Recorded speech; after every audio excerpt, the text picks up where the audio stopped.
As I said, I'm Barbara Mantel, the Health Beat Leader for freelancing at AHCJ. And today we're going to get a guided tour through LexisNexis, the part of it that journalists typically have access to, either through publications they write for or work for, or through discounted subscriptions provided by journalism organizations like AHCJ. That discounted subscription, by the way, is $26.95 per month. And I will be putting a link in chat to instructions for how AHCJ members can get that discounted subscription. So in this webinar, you will learn how journalists use LexisNexis to conduct deep dive backgrounding on people and subjects, how they get names and numbers from its 800 million profiles, and how they use paywalled content and trade journal expertise to generate story ideas and fresh angles. And our guide is Brad Hamilton. He's an award-winning investigative reporter who heads the Hatch Institute. The Institute partners with the New York Times, ABC News, and other outlets in co-publishing enterprise stories. And as an outgrowth of that work, Brad arranges discounted subscriptions to LexisNexis for journalism organizations. He's a longtime university lecturer, event panelist, and moderator who formerly served as investigations editor at the New York Post. And he also runs a second nonprofit, the Boston-based Institute for Storycraft and Information Gathering.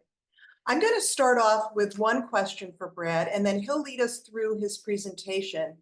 If you have questions, please put them in the Q&A section, not the chat section, but the Q&A section, because that's what I will be checking. So Brad, are you ready? I am ready. Can you hear me?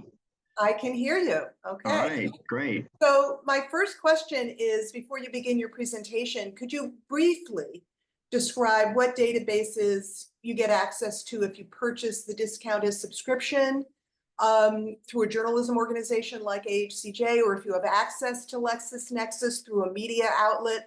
I'm assuming you don't get access to all the legal databases that lawyers use. Yeah, that's correct. So this is what used to be called the LexisNexis All News Package. So it's a compendium of about 11,000 different publications that can be used for research information gathering.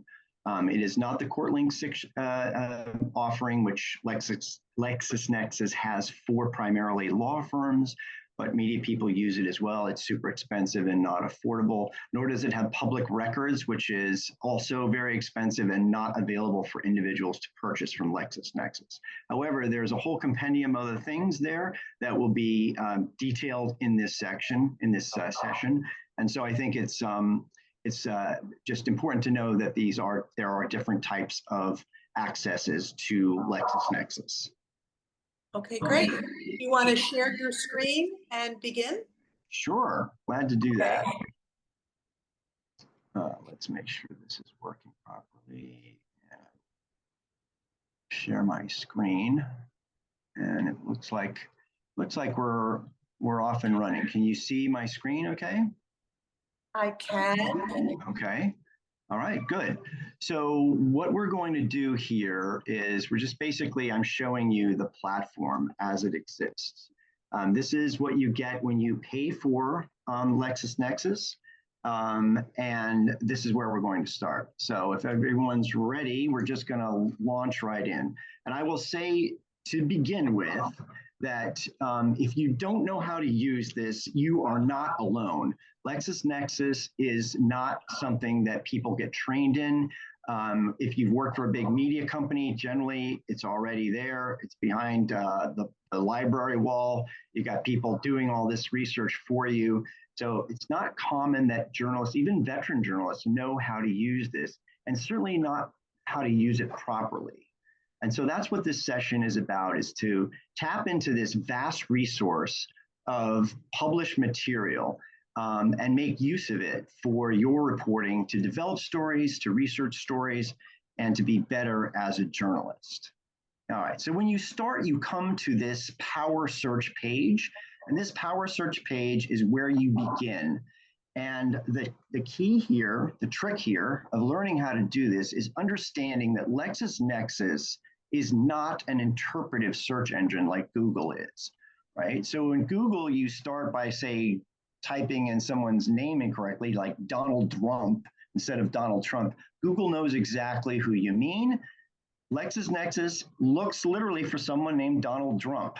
Okay, so it works kind of like a computer program. You're very specifically telling it what to do, and it's acting on those exact orders. Okay, so that's the first difference. The second difference is that you have to learn how to get less information. What do I mean by that? If you start here with this power search page and you start looking at, let's say, Donald Trump or some other big, kind of big subject matter, you are going to be overwhelmed by responses. Most of those articles, and we're talking about articles that go back to the 1960s and 70s, from a collection of more than 11,000 publications. So you're going to have literally millions of articles that most of which are not going to be useful to you. So what you need to do when you start learning how to search properly in LexisNexis is to understand that you have to be specific about what you're asking about. And you have 4 different ways on this power search page to winnow down those results when you do a search so that they are A, manageable, like maybe a couple hundred responses, but B, that they're all very specifically responsive to the exact thing that you are looking into. Okay? Yeah. So let us start. You begin with this first option. There's 4 options on this page to create that winnowing effect, to cull down something that you're looking into so it's all right for you. And the first is this enter search terms and connectors. You must start with that. And what does that mean exactly? When you enter a search term and connector, it means you're thinking of a word or a phrase that is likely to appear in an article that you're interested in. Okay, now the connector part means you're going to use the word and generally, or the word or, right? So if you search, let's say, Donald Trump, that's your first thing, whatever, we'll just use it. Donald Trump is your first search term. And then you do the word and make a second term. That second term is going to knock out a whole lot of stuff that you don't want.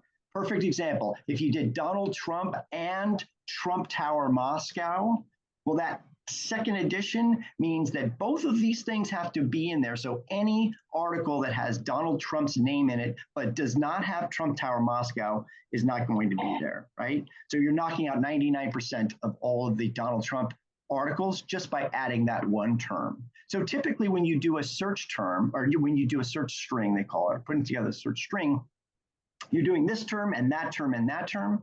So you're thinking of 2 or 3 or 4 different words or phrases likely to appear in an article that you're after. And all of those have to be there together.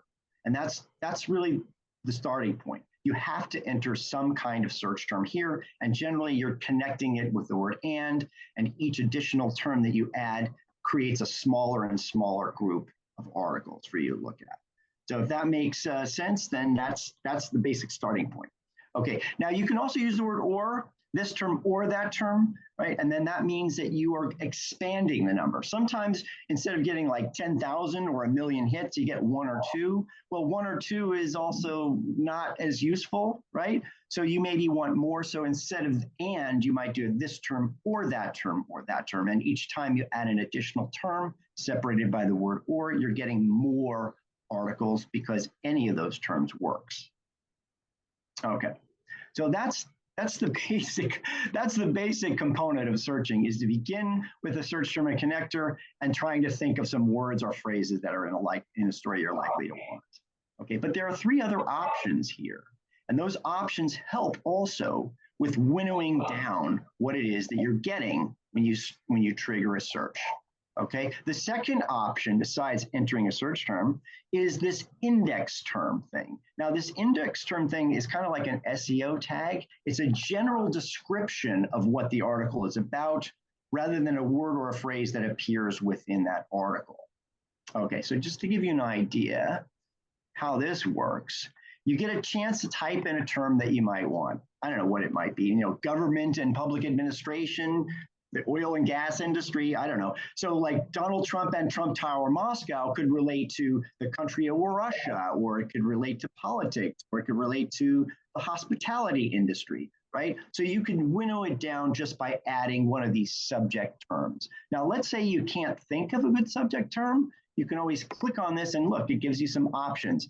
All along through this, you get these drop-down options, okay? So, hey, is what you're after, is it a business story, or does it relate to education, or perhaps it has something to do with law or labor or medicine, right? So you can click on one of those if you see one you like, or you can go into this search box here and type in something else like, I don't know, surgery, for example, or anything that you think might be interesting as a subject term. You can add it in there and click this little magnifying glass, and it will clue you into things that might relate to a subject term you might want to add to your search. Now, I will note that these subject terms are something that can be useful to you throughout. When you get an article, any article that comes up here in this search, you'll see at the bottom of the article all of these terms that have been applied. It's like AI deciding, well, this is generally a story about this, that, or the other subject.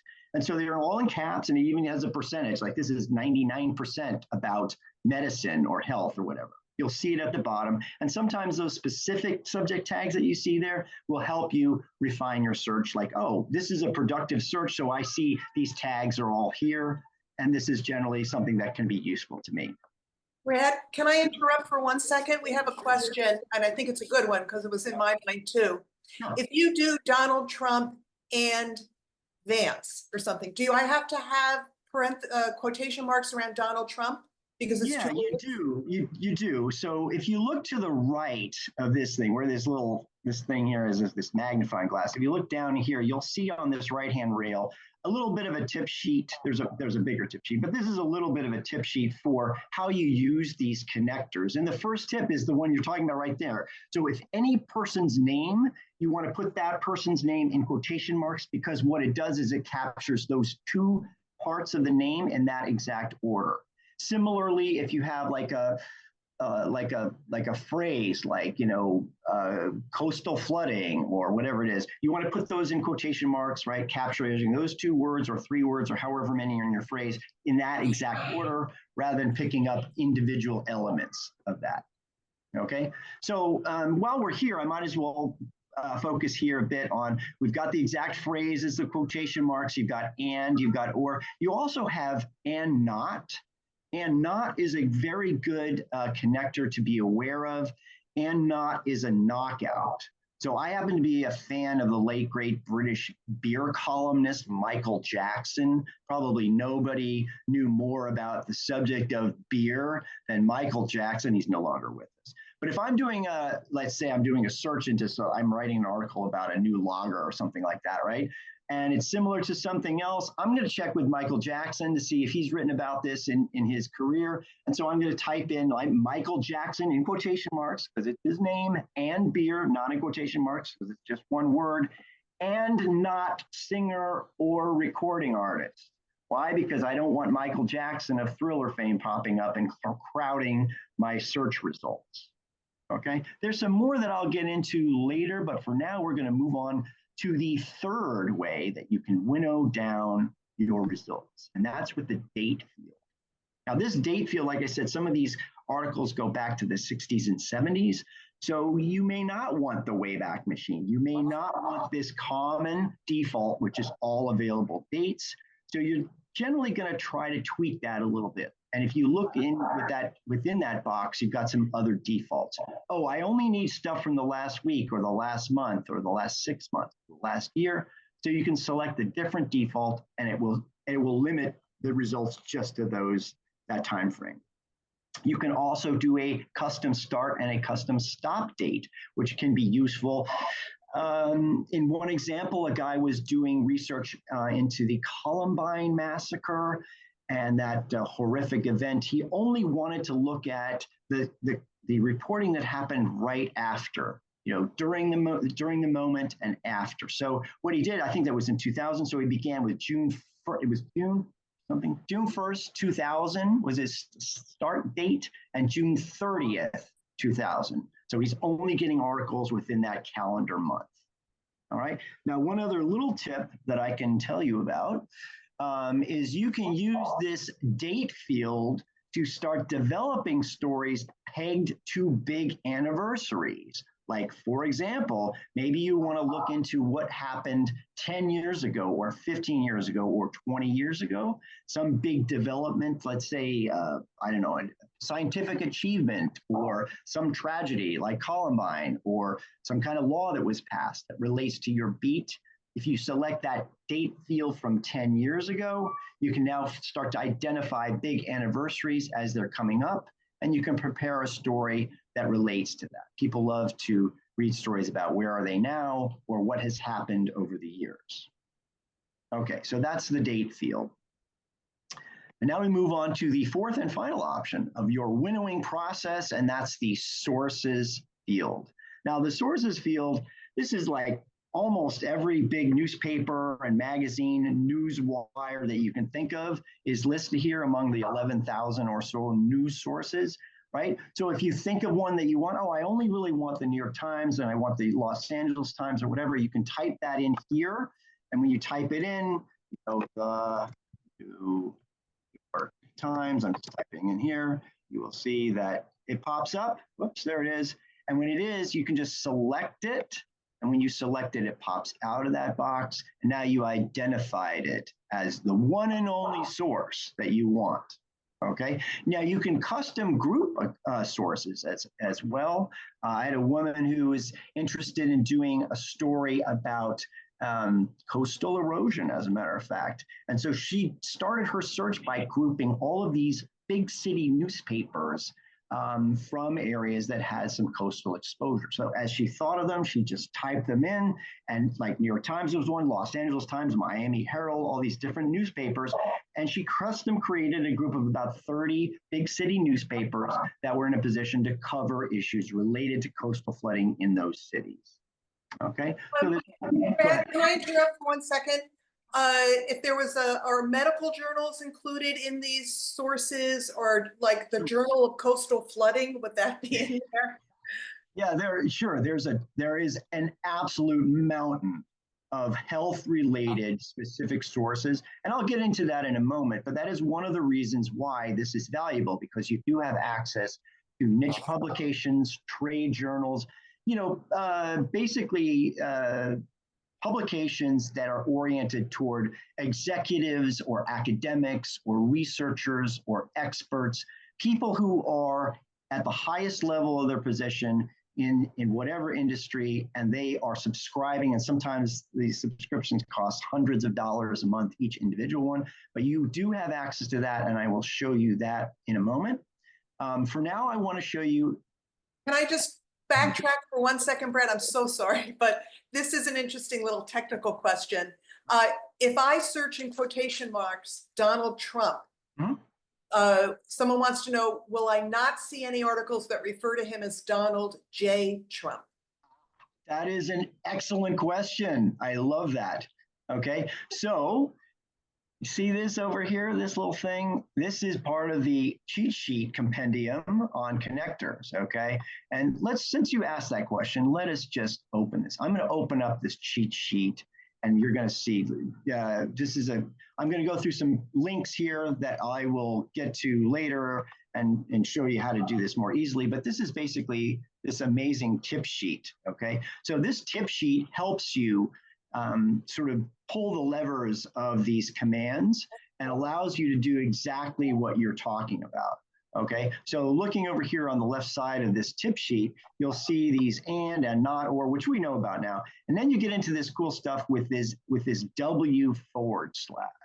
Okay, so W/ is an awesome tool. It means within. Okay, so you're asking then now for the terms that you are searching for to be close in proximity to each other in an article, right? So just to give you an example, let's say you did Donald Trump and Trump Tower Moscow, right? You just did those search terms. Well, you could have a story that's all about Donald Trump and like his first, like impeachment and all that, and then blah, blah, blah, all this stuff. And at the bottom, oh yeah, by the way, remember he also got in trouble when he tried to build that hotel in Moscow. Well, the terms are there, but they're not in close proximity. And so that means that the story isn't really about those terms. It just happens to include incidental references.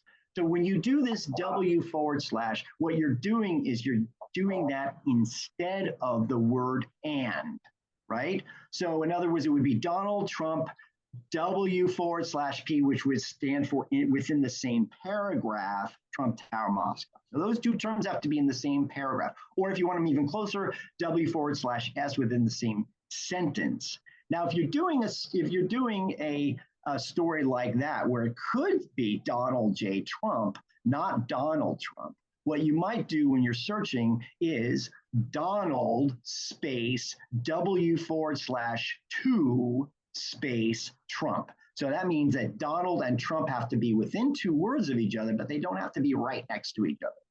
Okay, so that accounts for Donald J or Donald John or whatever, whatever variation might be the case. Okay, and I'll show you how that can actually work when you're talking about doing a search. You go down here again on the tip sheet here under segments. One of the cool things that you can do when you're searching is search for someone's byline. I want to see all the articles that Bob Woodward ever wrote, right? So you do byline and then you put his name in there. But look what they did here. Their example is James Brady. So they did exactly what you were just talking about, Barbara. James W/2 Brady. We now know what that means. It means James and Brady have to be within 2 words of each other in that byline search, because there might be some articles of his that had his middle name or his middle initial. All right. And while we're here, I might as well show you a couple other cool things. Here's one that I like a lot, HLEAD. So if instead of just doing your terms, you start with HLEAD and put your terms in parentheses, what that means is that those 2 terms have to be both in the headline and in the lead paragraph, right? So you're really yarring down on, the relevance of those terms being the focus of the story. Okay, there's also ways to play around with the date and the length of a story and the section you might want of a newspaper, and so a whole bunch of other stuff. This is a really cool tip sheet. I'm not going to go through much more of it here, just one more thing perhaps. And you can look at this easily and just find stuff, and it's really cool. I like this thing over here, the exclamation point. Exclamation point is what they call a root word expander. So let's say you're looking into whether someone was ever arrested, okay? So this article could say arrest, it could say arrests, it could say the police were in the process of arresting him, right? So instead of typing all those variations, you just do arrest with an exclamation mark, and that includes any letters that come after. You'll see the example here for this root word expander is insurer. So insure, INSUR exclamation mark. That means insured, insurance, insuring, issuer, all insurer, all these different variations of that word. Okay. So like I said, sometimes it's worth it to come back to this thing. And if we step back, I will show you how to get to that little tip sheet quicker here. If I can, let's see, let's keep going. Well, somehow it doesn't want to step back. So let's just go back to why are you doing this? This happened to me the other day. Hang on. There we go. Let's just go back to the power search. Okay, so power search is here. And where were we? We were down here a little bit. All right. So just to give you some idea of the vast compendium of sources that are available to you, I'm going to start with this, TRANS, trans. Okay, so trans will get you to all news transcripts. Again, you're seeing these like scroll down menus, but you'll see here the second one is this all news transcripts. Wow, is that valuable? All news transcripts is all of this massive amount of broadcast news programs that have been recorded and transcribed. So you're talking about all the major networks, all of the cable news outlets, all the big radio stations that you can think of, they record and transcribe everything that they do that is news oriented. So if you just click onto this all news transcripts, you're getting everything, all of these different sources. So it's valuable. Like you're watching television and suddenly, there's a program that includes some expert on the very subject that you've been reporting on, and you try to grab your notepad, and already there's all kinds of stuff going on. And you go, I didn't catch any of that. So what you can do is you can go into the transcript section and you can find that, and it's all transcribed for you very nicely. It's super valuable. Now, if you look here, like all news transcripts, you can see all these different, some of them are like kind of esoterica. But look at this one, ABC News Transcript. So that's like, okay, well, the show that I was watching was ABC, so that's perfect for me. And if you're not really sure just what you get with ABC News Transcripts or any of these sources, you can click this little I thing down here, this little information, lowercase I, and look what pops up. It tells you what's behind the wall. This is the ABC News Transcript file. What does it include? Well, coverage goes back to 1979, and it updates pretty much Monday through Sunday, so it's a daily update. And if you see something that's on TV, it probably is going to be there within 1 week of that air date. And look at these quote publications. Again, these are all the shows in ABC News. There's 2020, there's Good Morning America, Nightline, Up Close, The View, all these different things go down to the way back with Diane Sawyer and Peter Jennings. Okay, so that's what you get with just one of hundreds upon hundreds of these transcribed news programs. Okay, so transcriptions, a very good thing. Speaking of transcriptions, I also love CQ transcriptions. You see the CQ transcriptions here? So that's basically anything that was said in any context in Congress. So you're talking about witness testimony, you're talking about bill language, you're talking about bill debates, right? Why is this helpful? Well, okay, so let's say you're a member of Congress, right? And you have a problem. You got people in your district complaining about a new power plant that has opened up. So what does that member of Congress typically do when faced like a situation like this? That person is generally going to do some research into it. They'll send out a team of staffers from their office. Sometimes they hire outside experts to work on it. And they compile all this information about the dangers, let's say, of power plants and how they can affect a community, right? So now this person is going to testify, right? There's a bill that's come up, or maybe this member of Congress wants to propose a bill, right? And then now they're divulging in a congressional setting what their concerns are and what their research is. So you're basically tapping into this congressional research as it's been, sort of discussed in Congress.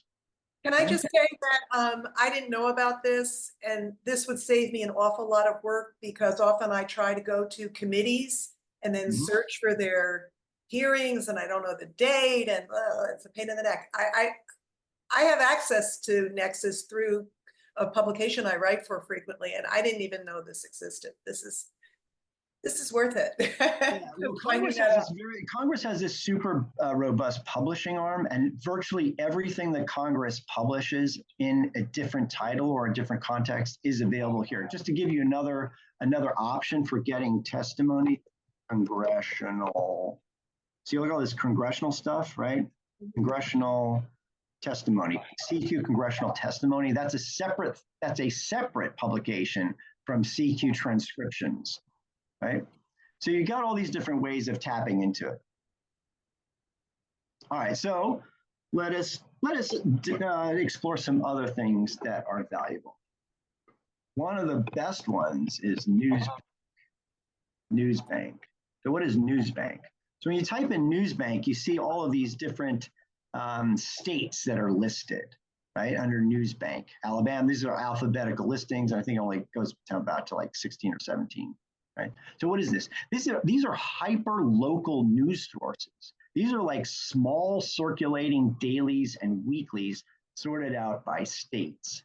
And it just is super valuable. I mean, if you are a fan of Rachel Maddow, as I am, during the early stages of the pandemic, she had these great reports where she'd be like, you know what, there's this outbreak of the COVID virus in South Dakota. In fact, there's this one meat packing plant in South Dakota where on Monday they had 10 cases and by Friday they had 150 cases of COVID. Well, how is she getting that? She's getting that from using Newsbank, going into South Dakota and looking at all the little newspapers that are reporting on things like that. Okay, now to give you an idea of just how robust this stuff is, I'm going to direct you down here to Newsbank, California, and we're going to hit that little I there. And just like ABC News transcripts, it gives you kind of like an overview of what's in here. And look at this. These are all the publications in the Newsbank, what is it, 50, 60, 70, maybe it's up to 80 different publications all across the state of California. I think there's even some like small radio and TV stations in there as well. So you're getting transcribed testimony, transcripts from them as well. Okay, so that I like a lot, Newsbank. Now here's another little one that I think is super helpful. Negative. If you do negative, you get negative business news and negative personal news. These are the only two things in the 11,000 plus roster of sources that are not actually sources. There's no magazine or newspaper called negative business news or negative personal news. Okay, what it is instead is a custom crafted search string that LexisNexis put together that will help you identify articles that are negative in nature about a company or about a person. Okay, so what are those things? Well, let's say arrested, alleged, accused, sued, arraigned, these type of things that you would typically see if somebody stepped in it, somebody got into trouble in some way or fashion, and then that one of those words. Now those words in that search string are all separated by the word or, so this term or that term or that term. So any of these negative terms pops up in your search, then you basically have helped yourself find potentially a negative story about a person or a company. And they're a little different between people and companies. Like the company stuff has like FTC and SEC and these actual regulatory elements that don't pertain to a person. And the people, negative people search has stuff like DWI, domestic violence, negative terms that don't pertain to a company. So you want to select one of those. And what I like to do, just to have fun here, when I'm backgrounding somebody,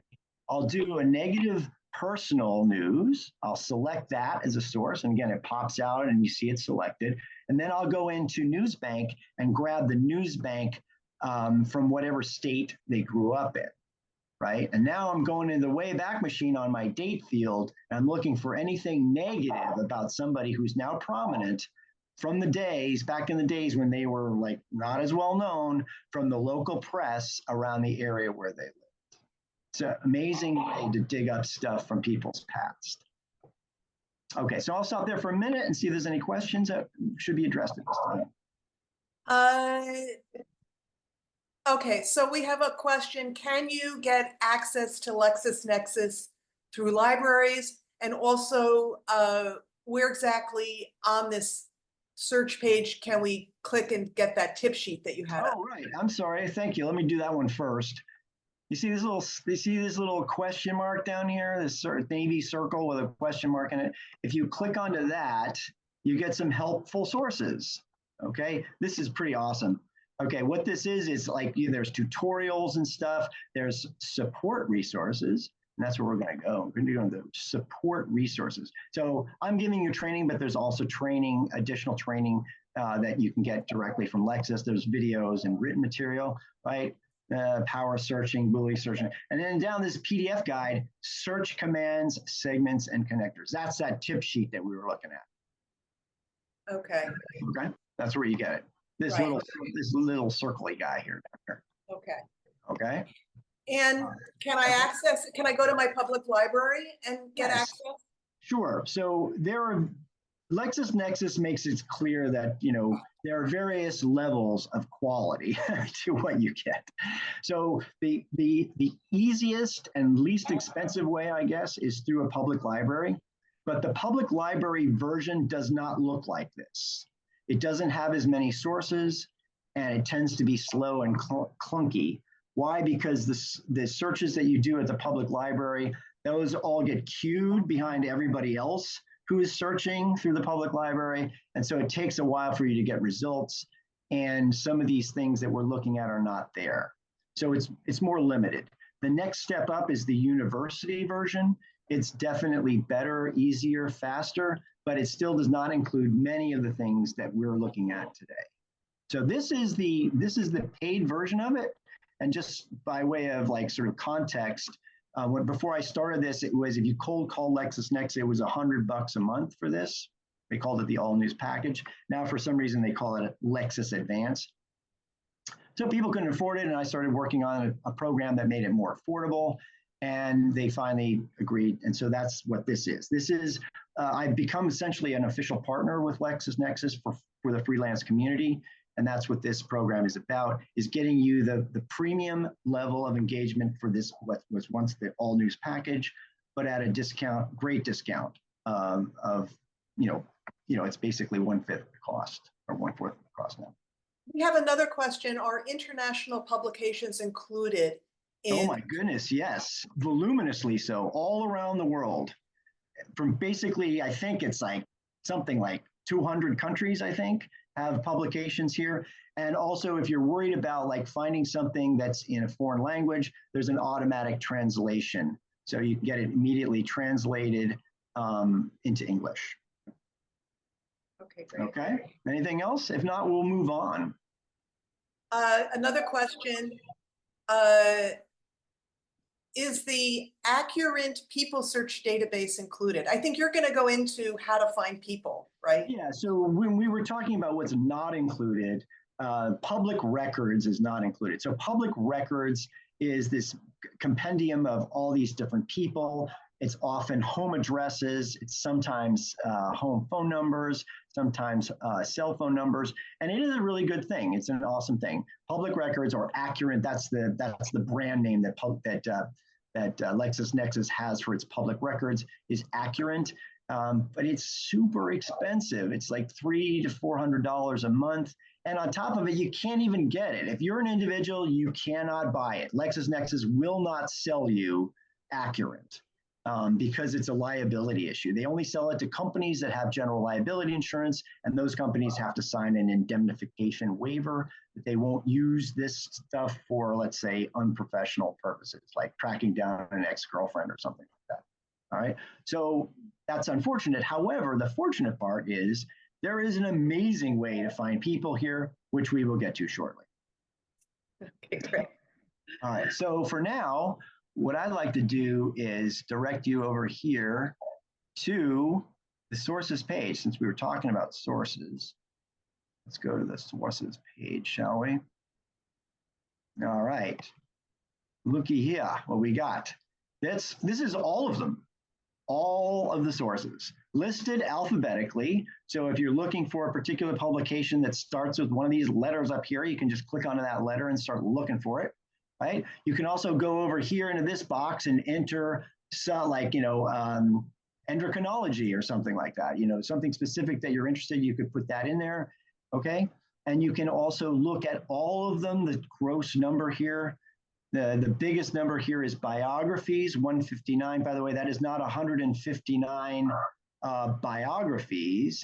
That is 159 publishers of biographies. So you can imagine how many there are there. If you're backgrounding someone, I always strongly encourage you to look up their biographies. Sometimes if they're prominent, they'll have multiple biographies, and those biographies are often better, different, I guess, from what you see in Wikipedia. Then you got a handful of legal things, but then the big number is right there, news, 11,070. So it's 11,079 publications, essentially. Now, most of them you're never going to heard of. You will never, ever have heard of, don't know anything about them, but it is worth it to go to this page and goof around and have some fun. Why? Because you will inevitably find things there that you didn't know existed and that could be helpful to you in your reporting. If you'll indulge me for a minute, I will tell you a little anecdote about a woman who had just gotten hired to cover climate change. And she asked for my help, saying, is there any publication here that specifically covers climate change? And I said, well, I don't know, but let's look. So we came to the sources page, and we were tempted just to start with this C and start looking for climate, right? But instead, I was just sort of eyeballing the top. And look at this guy right here, right at the top, AARP, the magazine. Well, AARP, the magazine is a terrific publication. There's some really amazing people who work there, like super talented, experienced investigative reporters. They do a lot of investigative reporting. And guess what? A fair number of people who retire like live near the coast. So they're concerned about coastal flooding, and they've done some amazing stories about coastal flooding and climate change. So even before we hit the letter C, pink right there. Okay, so what did she do? What did she do? She wrote that down on a piece of paper, AARP, the magazine. So now we're gonna start with C, okay? We're looking for climate. Of course, we're all started with the CAs, right? Looking at CAs, you know, looking at all these different Calgary, you know, California. But look at this right here, California Energy and Climate Report. Okay, we will write that one down as well, okay? And then she continues down, you know, Cambridge, Camden, all these different things. Again, we're just scrolling down, looking for climate, cancer, all this cancer stuff. We've only found one so far that we really like, but we're looking, and now we're going to go down here to the second page of the C's, right? Now we're into capital, right? We're in capital, car and driver, look at there, carbon and climate law review, carbon control news, right? More. So we just kept doing this, and virtually on every page, we found something called Clean Air Report, Clean Energy Report, all these different niche publications. These are trade journals, right? For people who are experts in the field. Let's see here, I think when I was on page, just, you know, it's just a flurry of them. And I think we finally got to climate, you know, after like something like the 5th page, right? So yeah, I think this was the 5th page. Right, yeah.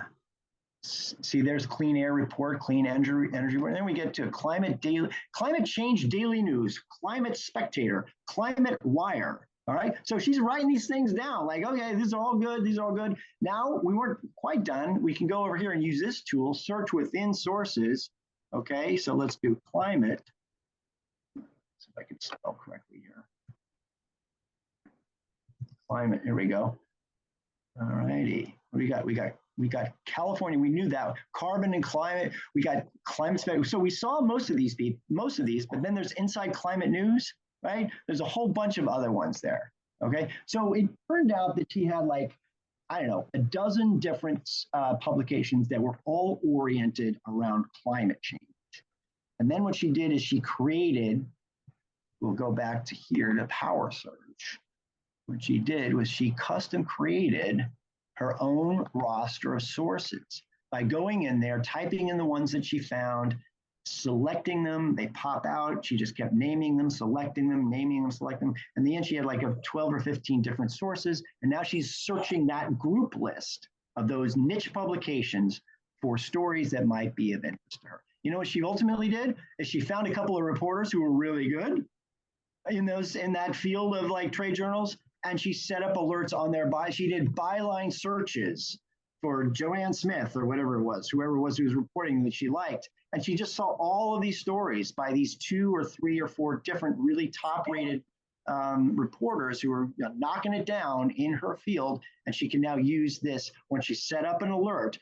Every time they publish, those 3 or 4 reporters whose work she liked, anytime they published something, it got sent to her email. It was like this automatic lead generating machine for her. It was amazing. So obviously, anybody who's on a more narrow health beat can do the same thing.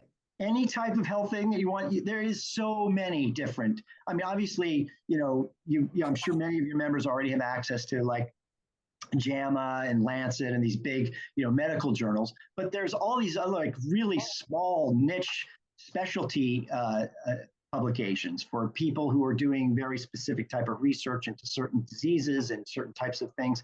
So yeah, that's why I think it's worth it to go to the sources page and to start goofing around, looking at stuff. you'll find publications that potentially could be valuable to you.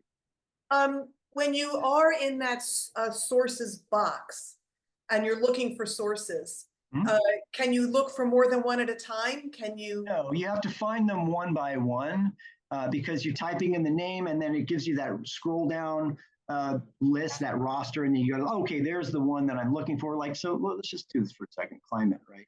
So climate, these are some of the ones that we saw that were climate oriented, right? Just move this down here. So I wouldn't type climate or carbon or something like that. Well, you can do climate, and then these are the ones that, look, International Journal of Climate, inside EPA's Climate Extra. So this is like a government publication, inside Climate Wire, all this stuff. So, but again, we had carbon control, we had clean air, we had these other words that were producing results for us. So she selected all of these climate ones, and I think there's even more actually. Yeah, Journal of Climate. I mean, it's just a flurry of them, right? How do you set up the byline alerts? Yeah, so you do, okay, so that's a good question. And I will get to that in just a second. Okay, we have 10 minutes left, so. Okay, so there's a showstopper coming. Get ready. Biographies. We're going to go into the biographies page. All right, we're going to go on the biographies page. Okay, so this is where you find those biographies that I was talking about, like, whatever. Somebody important that you're writing about, you want to make sure you check to see if there's a biography. But if you look down here, check this out. Popular sources, looks like there's just one. Three. It's actually just one. It's contact reference and source.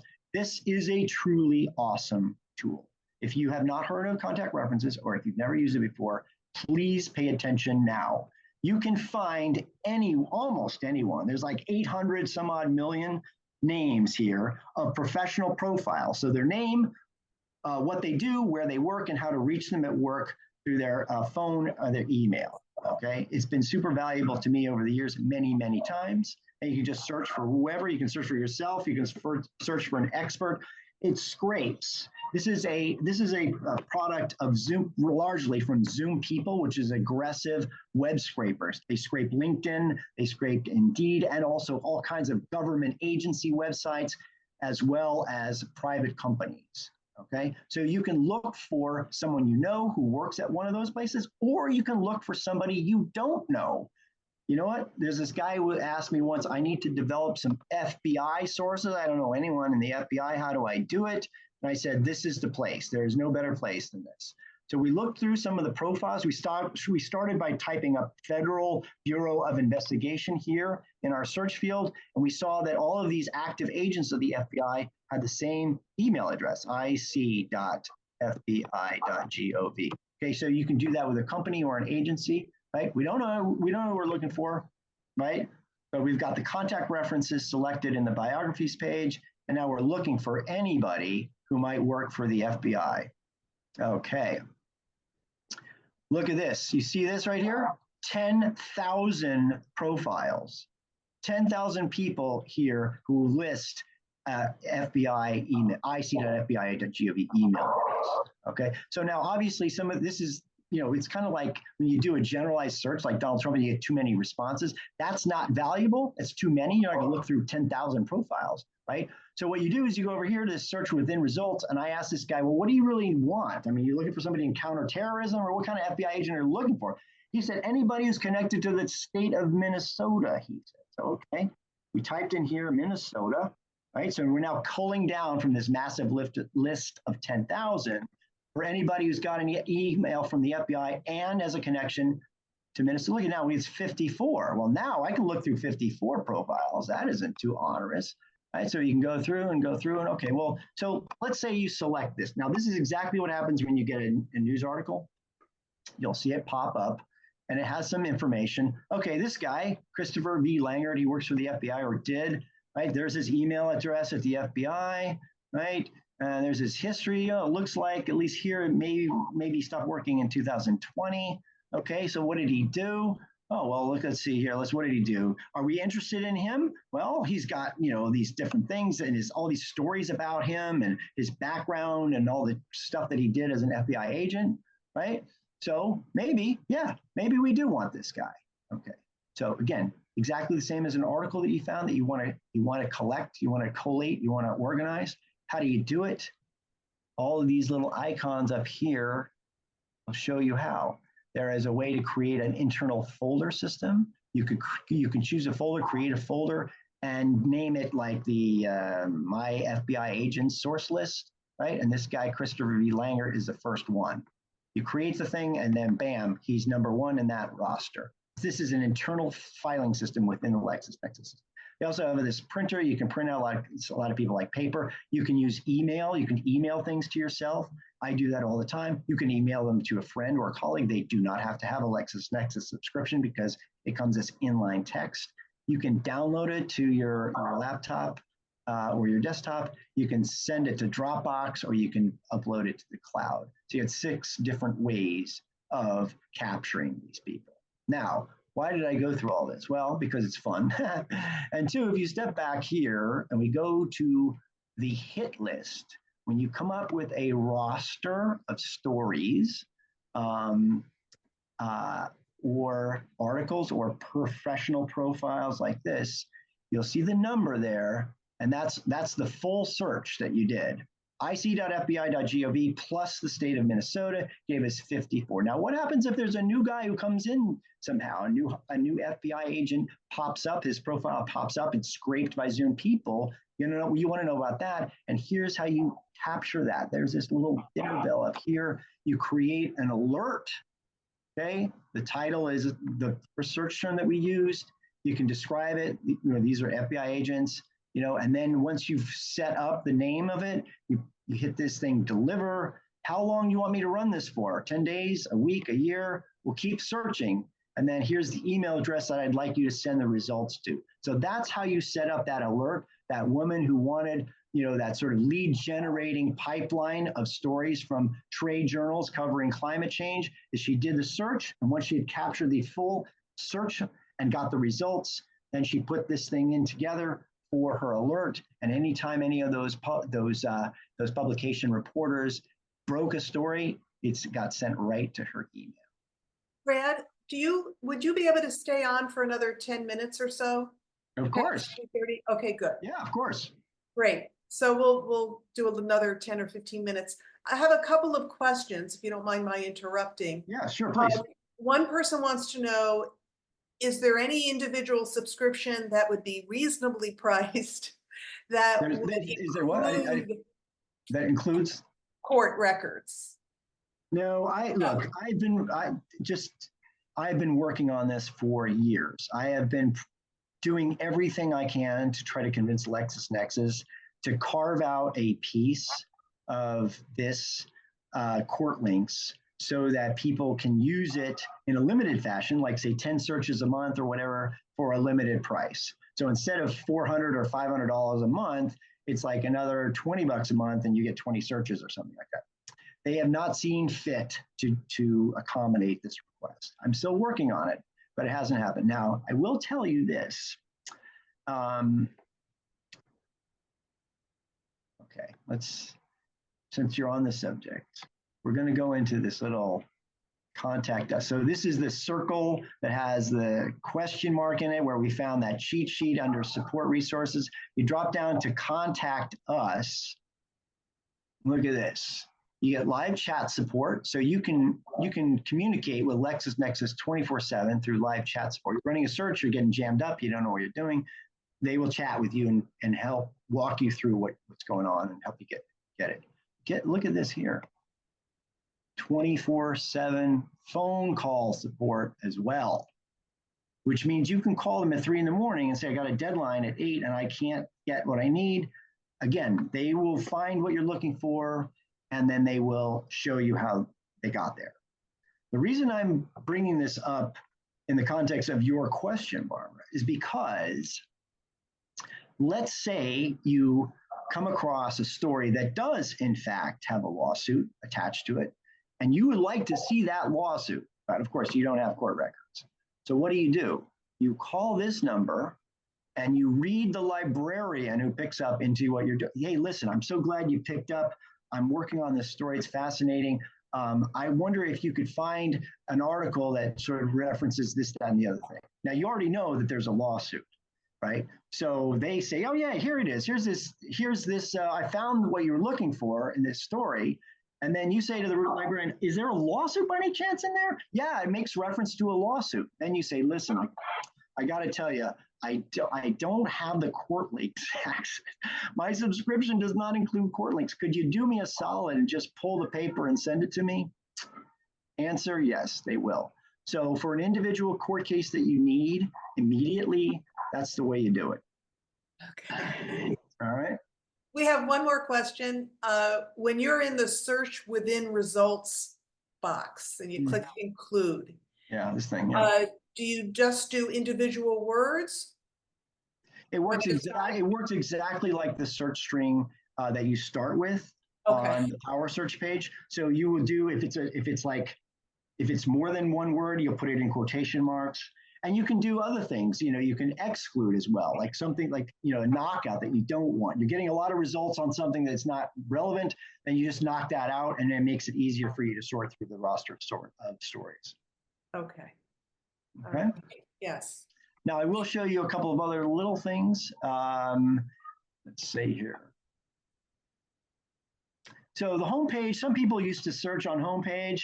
There's really no reason for it. You do not need to search on the homepage. However, it's a good place for all your stuff, okay? All of your the recent searches, the documents that you've looked at, the things that you've opened. There's also here, if you look up here, they have all of their folders that you created, the history, the alerts, they're all right there for you. So it's kind of like a good place for all your stuff is the homepage, okay? And then these other ones are really not very useful. Companies and market insight. There's like small numbers of publications there that, those tabs are created for people who are buying a more expensive package mostly. Okay.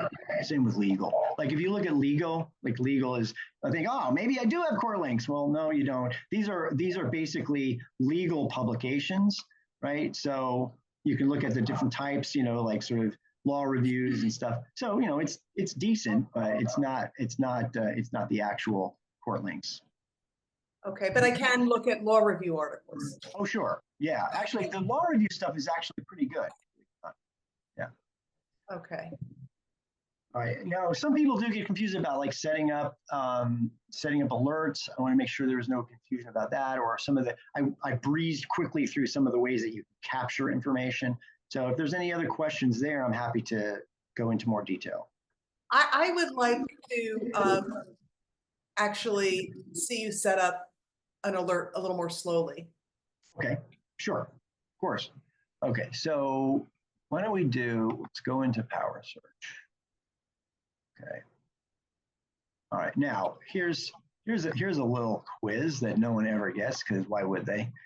If you wanted to have all of the political stories that are published each day in the New York Times sent to your inbox, how would you do that? Good question. All right. Well, you have to start with a search term, right? And if you start with the word political, well, not all the political stories are going to have the word political in there, right? So that could not be necessarily helpful. So what you do is you start with New York. Why New York? Because every single article that was published by the New York Times has the word New York in it. It's right at the top, the New York Times. So you're getting a search term that's going to cover everything. All right. Now, of course, it's too broad because you don't want all of the articles in the New York Times, right? You want to now use the second thing, which is the index term, right? So let's do this one right there. Okay. That's government and public administration. All right, that's the one you're going to go for. All right, so let's click onto that. Yay. Hold on, I'm just getting jammed up because I have too many tabs open here. Okay, so, oh, come on. Let's see here. Come on. This thing is being problematic. Let's start over. There we go. Why is it not? There must be something going wrong here. Well, anyway, this is the thing that government and public administration. So since this tab is getting bulky, I'm going to do government and public administration. Come on. Ah.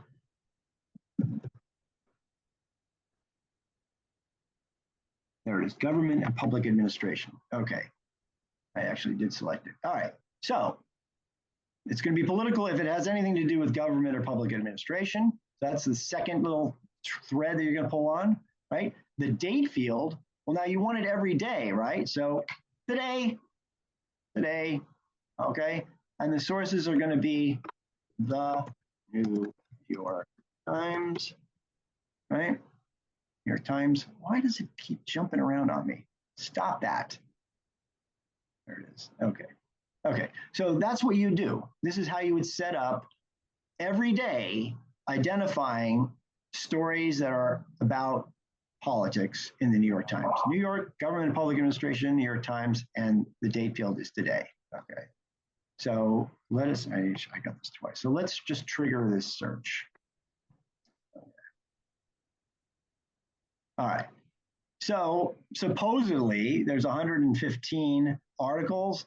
They're probably including more than just today, but whatever. There's there's probably stuff in here that is not strictly political, but this is it's a hot day and here's Mayor Adams talking about him. So he's a politician, of course, right? So what you've got is you've got these three different things with your one search term. You got four different things, okay? So there you go.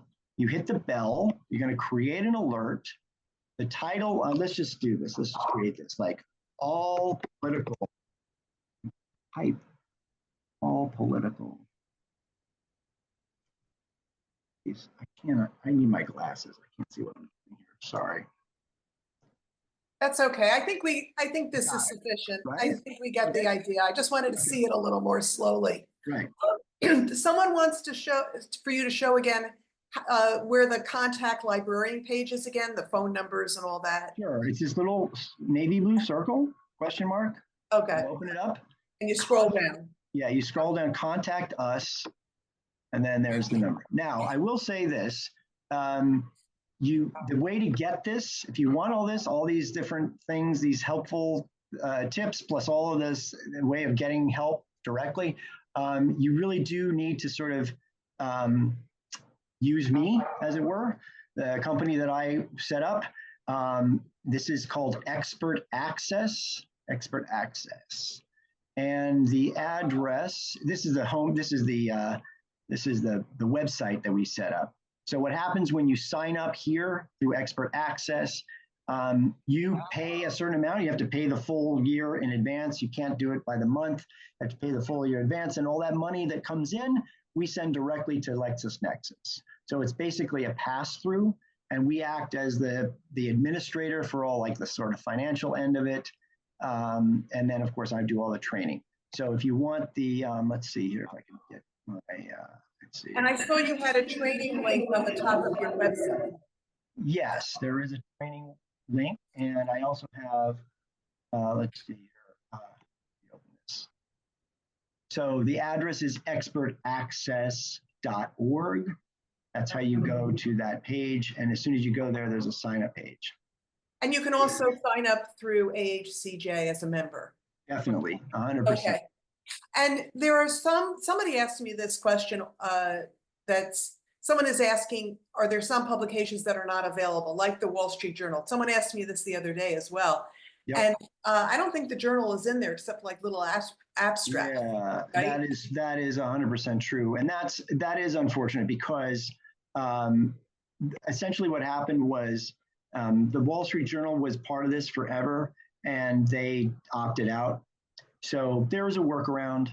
Oddly enough, most everything that's published in the Wall Street Journal is also published in the Boston Globe. So I've been using that as a way in. If you identify the Boston Globe as your source, not the Washington Post, you will find most of the big articles in the Washington Post have also been picked up and they've been put on the website to the Boston Globe, which is paywall protected. So you're basically getting it. It's not 100%, but a lot of times it is there. So that's a workaround for the Washington, but there's no workaround for the Wall Street Journal. They're an aggressive paywaller. And they also have a competing system. They have Factiva, so that competes with LexisNexis. So they've never participated in LexisNexis. Someone also wants to know, again, where you find Newsbank. That you just typed that into the source box, right? Yes, type it into the source box, Newsbank. And there's like 17 of them listed, like so the top alphabetically, whatever, 17 are listed. So if you're looking for like Texas, which is down the list, you're not going to see it there, but all you have to do is type in Newsbank Texas and it will pop up as a source and you can select it. All right, Brad, I think we're going to end it there. Thank you so much for sharing your expertise. We're getting a lot of nice comments about the session. And thanks to everyone who tuned in. In a few hours, you'll be able to find a recording of this webinar at the AHCJ website, healthjournalism.org. And please periodically check healthjournalism.org for upcoming webinars on a variety of health topics. And to everyone who attended, good luck with your searches and your stories. Thank you so much. Thank you all. Okay.